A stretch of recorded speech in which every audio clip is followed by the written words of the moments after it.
அனைவருக்கும் வணக்கம். நான் உங்கள் விஜே. நீங்களே சொல்லிடுங்கோ என்றாள் சாந்தி. சொல்லிவிட்டு வாசலுக்கு மறைவாக அந்த நாற்காலியை உள் பக்கமாய் இழுத்து போட்டு கொண்டு அமர்ந்தாள்.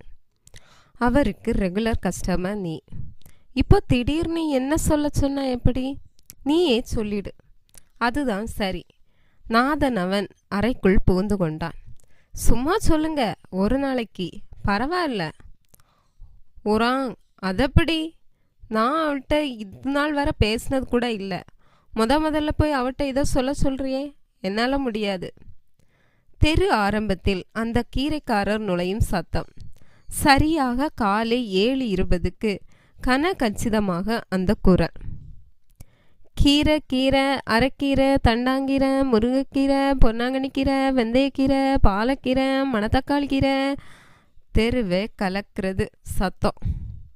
வலதுபுறம் 4வது வீடாக இருக்கும் எங்களுக்கு உடனே மனம் பரபரக்கும். அவன் வந்தாச்சு. ஃப்ரிட்ஜில் கீரை இருக்கா, இல்லை வாங்கணுமா? பழசு இருந்தால் அதை போக எவ்வளவு வேண்டும் என்றோ அல்லது புதிதாக இவ்வளோ இன்றோ வாங்க நேரம். அந்த சில கணங்கள் இன்ன கீரை என்பதை முடிவு செய்வது அவள்தான். வழக்கமாய் வாங்குவதும் அவளேதான். நான் ஒரு நாள் கூட போனதில்லை. ஞாபகப்படுத்துவேன். அத்தோடு சரி. தவறாமல் சமையலை கவனிக்கும் அவளுக்குத்தானே உரிமை எது வேண்டும் வேண்டாம் என்பதை முடிவு செய்ய. கடமையை ஒழுங்காக நிறைவேற்றுவோருக்குத்தான் உரிமையும் தானாகவே வந்து விடுகிறது. மற்றவர் அத்தனை சுலபமாக அந்த வட்டத்துக்குள் நுழைந்துவிட முடியுமா? அந்த சில நிமிடங்கள் சற்று பதட்டம்தான். ஆனாலும் அவள் போய் வாங்கினால்தான் திருப்தி.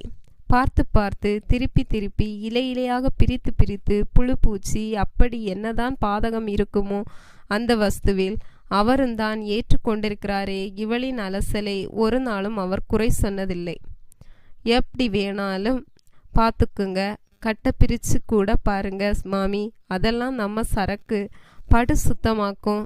தோட்டத்தில் பறிச்ச மீனிக்கு அப்படியே கழுவி கொண்டாரேன், பார்த்தீங்கல்ல பளபளப்ப.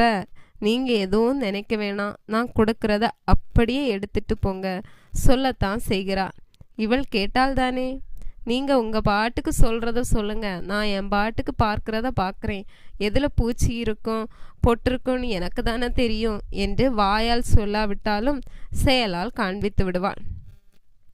இவள் புரட்டும் புரட்டலில் இன்னும் 2 வீட்டுக்கு போட்டுவிட்டு வந்து விடலாம் என்றுதான் அவருக்கு தோன்றும். அந்த இடைவெளியில் வேறு ஏதாகிலும் ஆகிவிட்டால் மாமியின் வாடிக்கையை விட மனசில்லைதான் சற்று கோபப்பட்டு விட்டாலும் அது விட்டு போக வாய்ப்புள்ளதே. இப்படி விடிகாலையில் பால்காரரின் குரலையும் கீரைக்காரரின் சத்தத்தையும் பேப்பர் போடும் பையனின் லாவகத்தையும் பூ கொண்டு போகும் பெண்ணின் மென்குரலையும் கேட்கவும் காணவும் கோடி கொடுத்திருக்க வேண்டுமையா? இப்படியான சூழல்களெல்லாம் மெல்ல மெல்ல மறைந்து வரும் காலமாயிற்றே. மனசு எங்கவில்லையா? அதோ வருகிறதே ஒரு பசுமாடு. அது எதற்கு இத்தனை கருத்தாய் நடைபோட்டு வருகிறது என்று நினைக்கிறீர்கள்? குறிப்பாய் அந்த இடத்தை மட்டும் ஒரே பார்வையாய் பார்த்து கொண்டே நடக்கிறது பாருங்கள். என்னவா இருக்கும்? அட, நேரே அந்த எதிர் வீட்டிற்கு சென்று அங்கு வாசலில் வைத்திருக்கும் பாத்திரத்திற்குள் வாயை நுழைக்கிறதே. அது என்னங்கம்மா, சாதம் வடிப்போம்ல அந்த கஞ்சி. அது அப்படி குடிக்கையில் அந்த அம்மாள் அதன் நெற்றியை தொட்டு கண்ணில் ஒற்றி கொள்ளும் காட்சி. ஆஹா, என்ன அற்புதமான தருணம்! மனிதர்களின் கலாச்சார ரீதியான நம்பிக்கைகள் தான் எத்தனை அழகானவை. ஒழுக்கம், கட்டுப்பாட்டின் அடிப்படையிலான அவைகள் இந்த வாழ்வின் எத்தனை ஆதார சுருதியாக திகழ்கின்றன. பார்த்தீர்களா? கீரைக்காரரை பற்றி சொல்ல வந்த இடத்தில் கவனம் அதற்குள் இடம் மாறிவிட்டது. அன்றாட பொழுதுகளை இம்மாதிரியான காட்சிகள் இதமாக்குகின்றன அல்லவா? பிறகு எப்படி அவைகளை புறக்கணிக்க முடியும்? இருக்கும் பரபரப்பில் யார் இதையெல்லாம் கவனிக்கிறார்கள்? பொழுது விடிந்ததும் பாடு ஆரம்பித்து விடுகிறதே. சாவகாசமாக இதை ரசிக்க யாருக்கு நேரம்? தெருவுக்குள் நுழைந்ததும் பக்கத்து வீடுதான் என்றாலும் எடுத்த எடுப்பிலேயே மாமி கீரை என்று சத்தம் கொடுத்து விடுகிறாரே என்றுதான் தோன்றும். மாமியை அழைக்கும் அழைப்பிலே மற்ற வீட்டுக்காரர்கள் எல்லாம் விழித்து கொண்டு ஓடி வந்து விடுவார்கள் என்கிற நம்பிக்கையாய் இருக்கலாம். அதற்கு காரணம் இல்லாமல் இல்லை. இவள் தேடி தேடி வாங்கும் கீரைகளை மற்ற யாரும் வாங்குவதாகவே இல்லை. வாங்குவதென்ன, கேட்பதாகவே தெரியவில்லையே. சக்கரவர்த்தினி கொண்டு வாங்களேன். அதென்ன மாமி, அவருக்கே தெரியவில்லை. அவர் வியாபாரத்தில் அது நாள் வரை அவர் கண்டதில்லை போலும். முகத்தில் அத்தனை தாழ்வுணர்ச்சி. ச்சே, மாமி சொல்ற கீரை நமக்கு தெரியாம போயிடுச்சே. என்ன பொழப்பு பார்த்தோம். இத்தனை நாளா வாடிக்கையின் தேவையை பூர்த்தி செய்ய வேண்டும் என்கிற உத்வேகம். ஊசி ஊசியா பெரிய பெரிய இலையா இருக்கும்.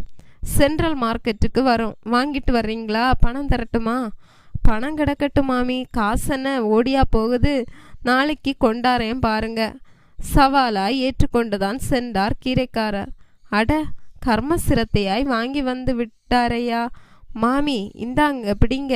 நீங்க கேட்ட சக்கரவர்த்தி. சக்கரவர்த்தி இல்ல, சக்கரவர்த்தின்னு சொல்லுங்கோ. அது ஏதோ ஒரு தீனி. இந்தாங்க. இதானா பாருங்க.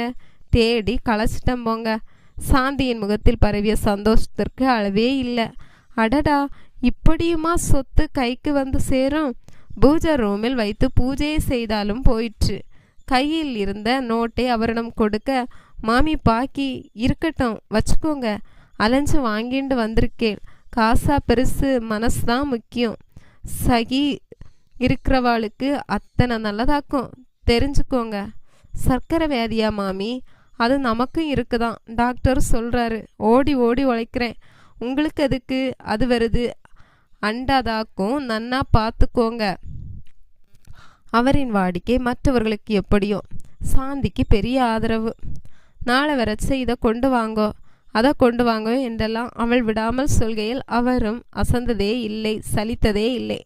ஒரு நாள் முகம் சுண்டி நான் பார்த்ததில்லை. அடடா, மனிதர்கள்தான் எத்தனை நல்லவர்கள். அவர்கள் மனதில் ஆழ பதிந்திருக்கும் நன்னறிகள் தான் எத்தனை எத்தனை. பொன்னாங்கண்ணியில் 2 வகை இருக்கு. அதில் பச்சை பொன்னாங்கண்ணி தான் நல்லது. கண்ணுக்கு அம்புட்டு நல்லதாக்கும். அது கிடைக்காதா? கொண்டாரேன். உங்களுக்கு இல்லாததா? நாளைக்கு கொண்டாடட்டுமா? நாளைக்கு வேண்டாம், அமாவாசை.